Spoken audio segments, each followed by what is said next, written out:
Sir నమస్తే అండి. నమస్తే సార్. ఈ ఏపీ ల్యాండ్ టైటిలింగ్ యాక్ట్ గురించి ఒకసారి చెప్పండి సార్. ఏంటి అసలు దీనివల్ల ప్రజలకు జరిగే నష్టం ఏంటి? మన భారతదేశంలో ఎక్కడ లేని ఒక భూ హక్కు చట్టాన్ని మన ఆంధ్ర రాష్ట్రంలో ఈ యొక్క గవర్నమెంట్ తీసుకురావడం జరిగిందండి. ఇది GO number 512 act, AP titling act 27/22 అని చెప్పి తీసుకొచ్చారు. దీన్ని మన నవంబర్ 1 నుంచి దీన్ని తీసుకొచ్చారు. దీనిలో మనకి ఆస్తులకు జరిగే నష్టాలు ఏంటని మీరు అడిగారు. ఈ టైటిలింగ్ యాక్ట్ అనేది ఏంటంటే సివిల్ జ్యూరిస్డిక్షన్ అనేది లేకుండా ఈ యాక్ట్ని తీసుకురావడం జరిగిందండి. అంటే ఇంతకుముందు ఏదైనా గొడవలు జరిగితే, సివిల్ డిస్ప్యూట్స్ కానీ ఏదైనా జరిగితే, ఆస్తికి సంబంధించిన స్థిరాస్తులకు సంబంధించిన డిస్ప్యూట్ ఏమైనా జరిగితే సివిల్ కోర్టులో ఫైల్ చేసి సివిల్ కోర్ట్స్ దాన్ని డిసిషన్ తీసేవాళ్ళండి. ఇప్పుడు అలాంటిది ఏమి లేకుండా, సివిల్ కోర్టు జ్యూరిస్డిక్షన్ లేకుండా దీన్ని ఒక టైటిలింగ్ ఆఫీసర్ని అపాయింట్ చేసి ఈ టైటిలింగ్ ఆఫీసర్ ద్వారా ఈ ప్రాపర్టీని డిసైడ్ చేయడం అనేది ఈ యాక్ట్లో పొందుపరిచారు. అన్ని లోపభూయిష్టమైన సెక్షన్లు తీసుకొచ్చి దీనిలో పెట్టారండి. దీనివల్ల జరిగే నష్టం ఏంటని మీరు అడుగుతున్నారు. ఇప్పుడు ఆస్తి ఎవరైనా కొనుక్కుంటే దాన్ని కొనే ఒక రిజిస్టారు, అమ్మిన వాళ్ళకి ఒక రిజిస్టారు, ఎవరి పేరు మీద ఉందో దానికి ఒక రిజిస్టార్ అనేది మెయింటైన్ చేయడం జరుగుతుందండి. దీనిలో ఏంటంటే ఇప్పుడు ఒక వ్యక్తి బెంగళూరులో ఉన్నాడు అనుకుందాం, ఇక్కడ ఆస్తి ఉంది అతనికి. ఈ టైటిలింగ్ ఆఫీసర్తో ఇక్కడ లోకల్గా ఎవరైనా పొలిటికల్ లీడర్స్ కానీ ఇన్ఫ్లుయెన్సెస్ చేపించి ఆ టైటిలింగ్ ఆఫీసరు అతని పేరు మీద రిజిస్టర్లో పేరు ఎక్కించుకున్నాడు అనుకోండి, దాని మీద 2 సంవత్సరాల వరకు అతను ఏమీ మాట్లాడకుండా, అతనికి ఏమీ తెలియదు, ఆస్తి ఉందనుకుంటున్నాడు, బాగానే ఉందనుకుంటున్నాడు, ఈ రిజిస్టర్లో ఎంటర్ అయిందని అతనికి నాలెడ్జీ లేకుండా 2 సంవత్సరాలు ఉన్నాడు అనుకోండి, 2 సంవత్సరాల తర్వాత వెళ్ళి అడిగితే దీని ప్రకారం అతనికి చెల్లదు. ఈ అడిగే రైట్ అతను కోల్పోతాడు, ఇక చెల్లదన్నమాట. రెండోది ఏంటంటే దీని మీద వెళ్ళాలన్న 15 రోజుల్లోపే ట్రిబ్యునల్లో ఫైల్ చేయాలి. ట్రిబ్యునల్ డిసైడ్ చేసిన దాని మీద హైకోర్టులో ఫైల్ చేసుకోవాలి. అంటే సన్నకారు కానీ, చిన్నకారు కానీ, పేదవారు కానీ ఈ ట్రిబ్యునల్లో వెళ్ళే పరిస్థితి లేదు.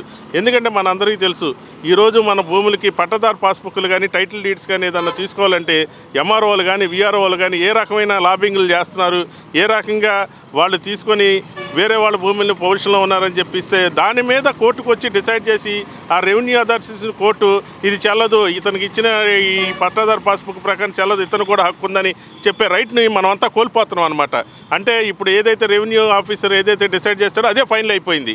అంటే వాళ్ళు డబ్బులకు లోపడో లేకపోతే ఇన్ఫ్లుయెన్స్కి లోపడో ఏదైనా చేశారనుకోండి, ఇక మన కోర్టు యొక్క డోర్స్ని మనం అడిగే దీన్ని మనం కోల్పోయాం అన్నమాట. అంటే మీరు చెప్తున్న దాని ప్రకారం రెవెన్యూ డిపార్ట్మెంట్ని వాళ్ళు చేసే ఈ భూ అవకతవకల మీద కోర్టు అథారిటీ కానివ్వండి, కోర్టు కొంత వాళ్ళని చట్టపరంగా వాళ్ళని హెచ్చరించే అవకాశం ఇక ఉండదంటారా?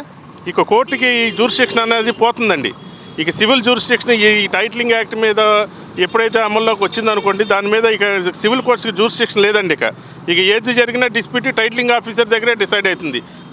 జ్యూరిస్డిక్షన్ కోర్ట్స్కి కంప్లీట్ పోతుందండి. అంటే పూర్తిగా అంతా ఈ భూములకు సంబంధించిన వ్యవహారం అంతా రెవెన్యూ డిపార్ట్మెంట్ చేతిలోనే మాత్రమే ఉండిపోయే అవకాశం ఉంది ఈ లెక్కన? అవునండి, అందుకోసమేనండి ఇది జనాలకు చాలా వరకు తెలియదండి. ప్రజలు దీని మీద అవగాహన కల్పించుకోవట్లేదు. ఎందుకంటే మొన్నటిదాకా రెవెన్యూ వాళ్ళు ఈ పట్టదారు పాసులు ఏది పొలాలకు సంబంధించినవి ఉండేవి, ఇప్పుడు ఇళ్ల స్థలాలు, ఖాళీ స్థలాలు ఏదైనా సరే ఇక రెవెన్యూ అథారిటీలోకి వెళ్ళిపోతుందండి. మనం ఇక వాళ్ళని ప్రశ్నించేది లేదు.